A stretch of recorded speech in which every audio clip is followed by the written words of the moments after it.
Hello, everybody. Let's talk about overcoming conditioned reflex. So we need to find out what it is first. So conditioned reflex is a term I've used for years that refers to mental patterns that arise to thwart awakening or thwart clearing. And to show what it is in a physical sort of way, imagine you go to the doctor and you want a physical. The doctor takes a little hammer, pops your knee, and your leg flies up. And let's just say that surprised you, and you don't want that to happen again. So you just decide, well, I'm not going to let that happen again. And the doctor pops your knee, and your leg goes up. And then you take all of the so-called willpower that you have, you take all of that and you make a momentous decision that leg will never fly up that again. The doctor hits your knee and your leg flies up. You can't stop that because you're not doing that. It's just happening. It's just happening. You are not doing it. You can't undo what you're not doing. You can't stop doing what you're not doing, okay? So in thought patterns arise this very same way. When I am trying to show somebody what they are not, whether they're making different kind of session as this, or even satsang, I'm trying to show somebody what they're not, which is absolutely critical if you're ever going to find out what you are.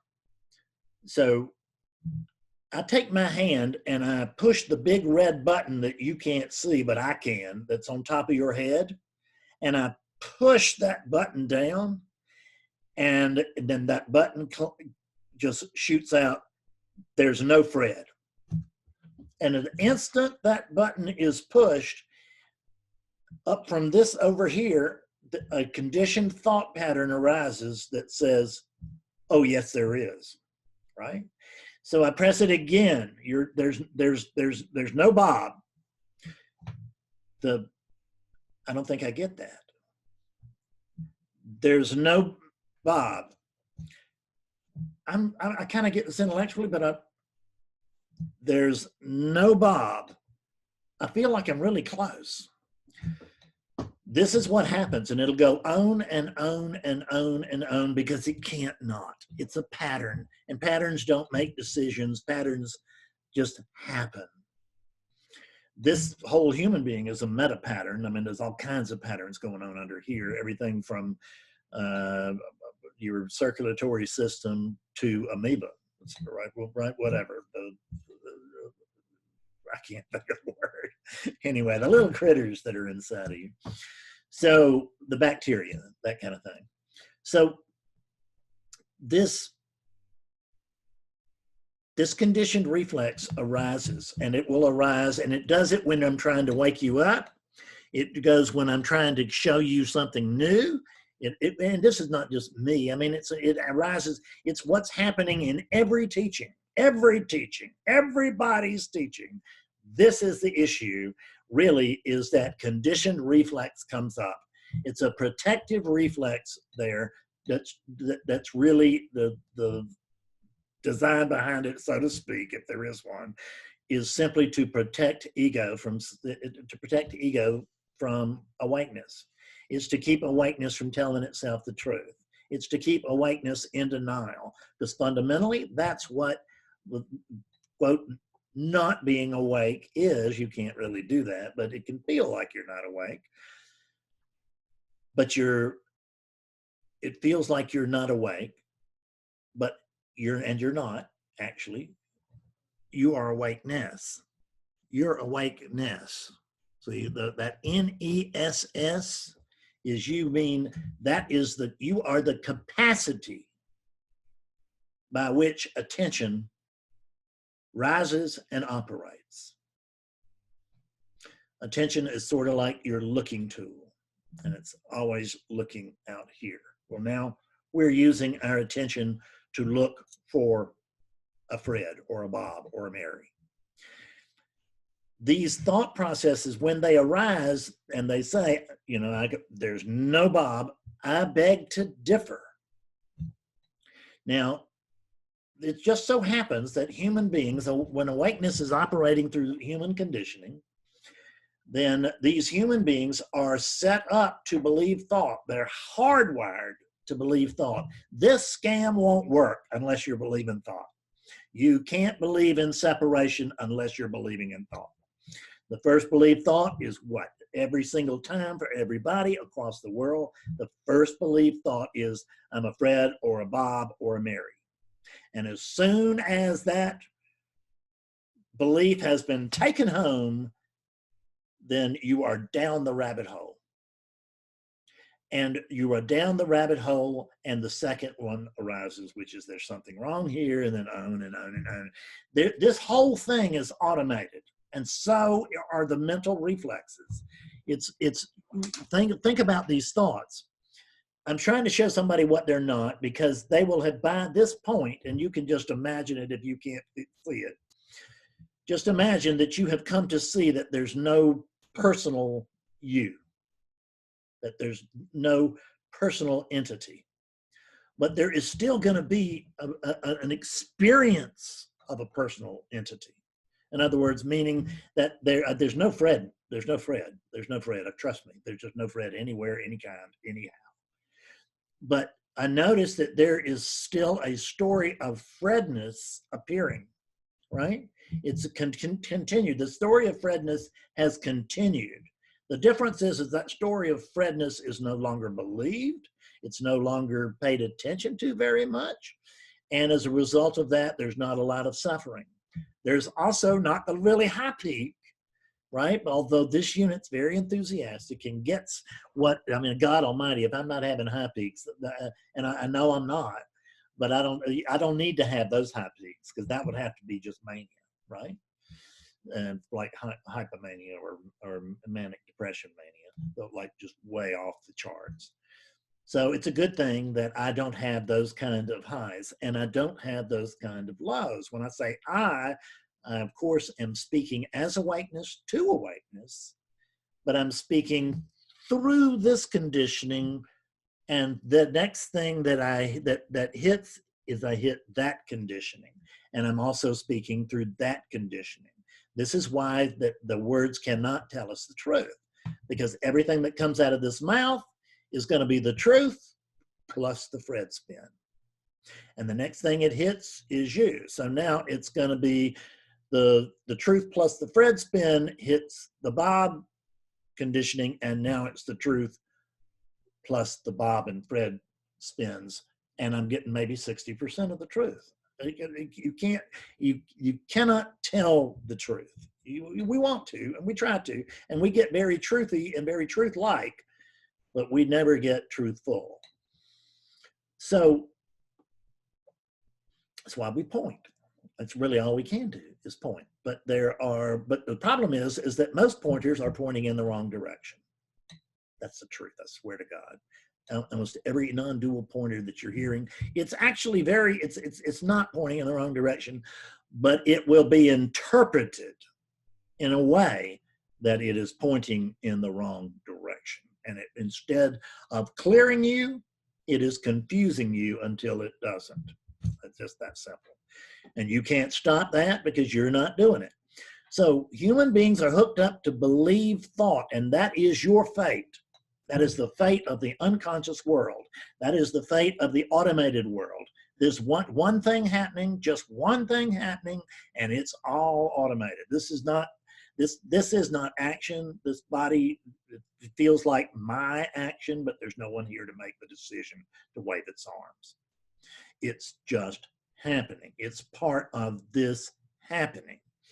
And there's not room in this perfectly turning happening for free will.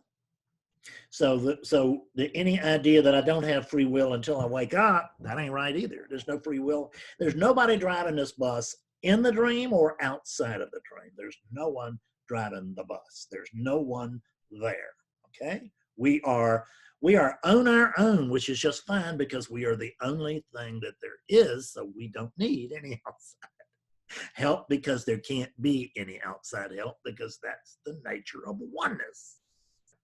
That's the math of 1. So what do? We're like this. You're either going to believe thought or you can challenge it. That's it. You can believe thought or you can question it. If you question thought, it will fall apart. You will not have to believe it. That's the truth. And I like to say that, you know, UPS brings something to my door very regularly. Sometimes I have to sign for something. But if I don't want to take delivery of what I have to sign for, I just say, hell no, I don't want that package. I'm not signing for it. UPS doesn't grab that package and muscle their way past me and the dogs and put it on my coffee table and then drive away. No, what do? They pick that package back up if they put it down on the porch, and they haul it right back to their truck. They put it back in the truck and they drive off with that. I can't control what arrives on my porch. UPS can bring me somebody else's stuff. I have no control whatsoever on what arrives on my porch.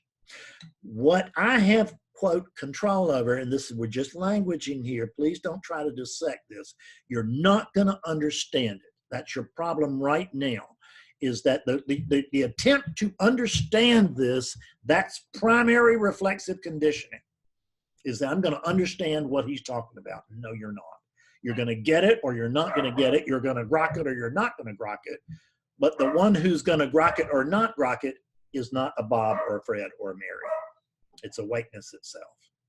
This is awakeness speaking to awakeness very clearly, very plainly, and it happens to be very effective for you in many, many times, and I hope it is effective for you here today. So there is this, I want to understand it, drop it. Just drop it. Quit. I don't understand it. You can't understand it. Nobody understands it. It's not understandable by a 3-pound finite brain that's trying to encompass infinity. It can't happen. The part can't contain the whole. But you can question these thoughts, which is, I just can't take any more of this. Is that true? Can you be alert enough? Hush. Can you be alert enough to see that? Can you be alert enough to I did this myself when we moved into this house, and it was just a mess. And one time during the day, a thought just arose, and I bought it. I took delivery of that thought for momentarily, and that thought was, I can't take any more of this. And then the very next thing that I noticed I did was I took more of it. Because I can't not. Boys, sorry about that. That's actually not the part of this session that's not supposed to be happening. That's part of the video. That's exactly what's supposed to be happening. My dog's supposed to be barking. It does not meet the unit's preferences, but I actually don't care. So it won't meet your preferences either. I'm pretty confident, but don't need to be married to your preferences. If you do, you're going to be disappointed throughout your life. So for me, the automated response, because I've done inquiry for so long, the automated response was, who said that? And the whole scam was seen through. That's all it took, was who said that. And because it's known that there's no one here. But I was believing for a moment that I was a Fred. See, someone wrote me an email, a client wrote me an email earlier this week, and they were asking for some advice about suffering. And so I wrote them back and I said, I am going to enclose the key to all suffering in this email. And I want you to write down the content of this email, and I want you to put it somewhere safe. And whenever you notice that suffering is starting to arise, you go to that place, you pull out that note, and you read it to yourself out loud. And the sentence that I gave him to read out loud was, I am awakeness believing I'm a Bob. That's it. I am awakeness believing I'm a Bob. That's non-duality in a nutshell. I'm now out of business.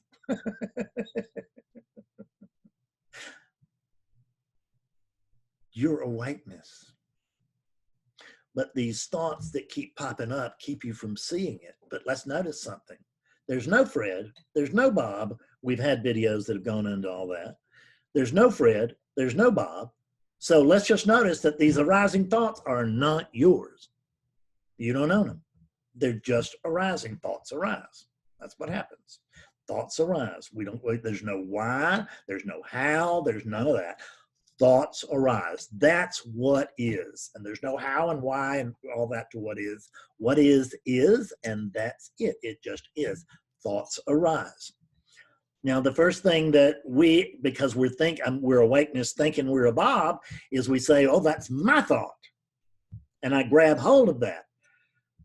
Because that's Bob's thought. And it's an important thought because it's Bob's. And it's true thought because it's Bob's. There's no Bob. So these thoughts are not Bob's. They're not yours. They're not your thoughts. They're just arising thoughts. It's just conditioning.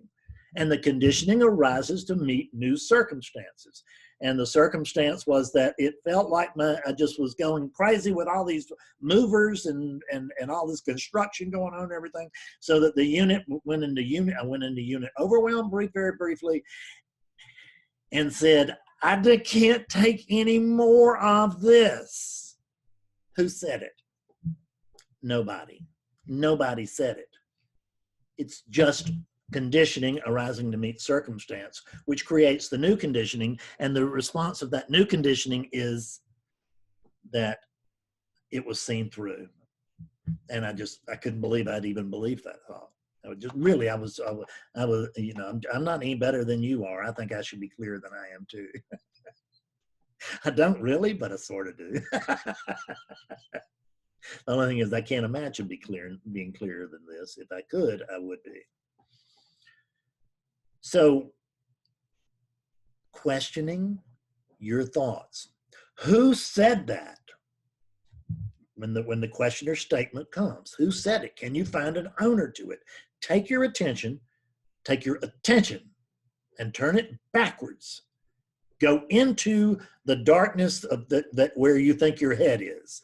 Just go in there and see, can you find an owner to that thought? I know you can find that thought. Can you find an owner to that thought?